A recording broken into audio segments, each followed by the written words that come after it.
আজ 10 জুলাই পশ্চিমবঙ্গের 4টি বিধানসভা কেন্দ্রে হচ্ছে উপনির্বাচন। মানিকতলা উপনির্বাচনে একদিকে তৃণমূল প্রার্থী সুপ্তি পান্ডে, অন্যদিকে বিজেপি প্রার্থী কল্যাণ চৌবে। এবং কল্যাণ চৌবেকে দেখে আজ গো ব্যাক স্লোগান দিতে থাকেন স্থানীয় বাসিন্দারা। এরপরই প্রেস কনফারেন্স করেন কল্যাণ চৌবে এবং সেখানে কি কি বিষয় নিয়ে বক্তব্য রেখেছেন শুনে নেব।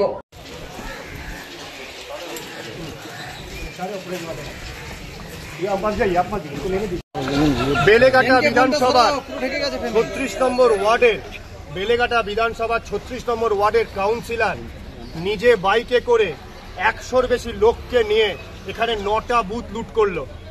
আমি যখন দেখলাম মুখ লুকিয়ে যাচ্ছে, আমার মনে হয় আপনারা কেউ কেউ তার ছবি তুলতে পেরেছেন।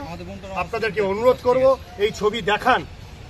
একটা উপনির্বাচন জেতার জন্য শাসক দলের প্যান্ট খুলে যাচ্ছে, পুরো ফোর্স লাগিয়ে দিয়েছে, পুরো শক্তি লাগিয়ে দিয়েছে।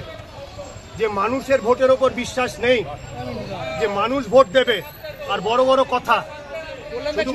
দেখুন পিছনে লোক, বেলেঘাটা বিধানসভার লোক এইখানে সে ভোট দিচ্ছে, তার হাতে কালি লাগানো।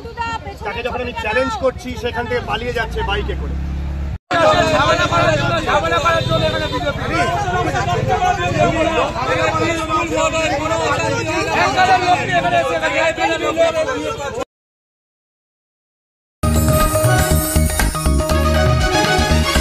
आप देख रहे हैं न्यूज़ UNI।